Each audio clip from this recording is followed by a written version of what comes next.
వ్యభిచారం లేదు, దొంగతనం లేదు. కాబట్టి పాప సహితుల్లో నుంచి పాపరహితుడు రావాలంటే ఎవరు కావాలి చెప్పండి? ఒక్క యేసు ప్రభు ద్వారా మాత్రమే మనకు రక్షణ.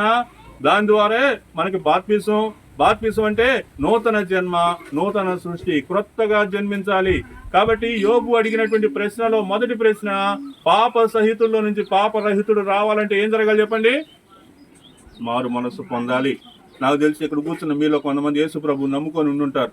కాబట్టి తప్పకుండా మీలో పాప సహితుల్లో నుంచి పాపరహితులు అయిన వాళ్ళు ఉన్నారని నేను నమ్ముతా ఉన్నాను. తర్వాత రెండో ప్రశ్న అడుగుదాం. రెండో ప్రశ్న యోబు గ్రంథం 14వ అధ్యాయము 2వ ప్రశ్న 10వ వచనంలో ఉంది చూడండి. నరులు ప్రాణం విడిచిన తర్వాత వారు ఏమైపోతారు? నరులు ప్రాణం విడిచిన తర్వాత వాళ్ళు ఏమైపోతారు? ఇప్పుడు దేవుని దాసురాలు ప్రాణం విడిచారు. 2 ఏళ్ల క్రితం మా నాన్నగారు కూడా ప్రాణం విడిచారు. 20 సంవత్సరాల క్రితం మా నాయనమ్మ ప్రాణం విడిచింది.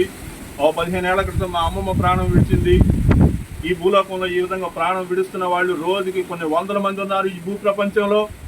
ప్రాణం విడిచిన తర్వాత వాళ్ళు ఏమైపోతారు చెప్పండి? ఇప్పుడు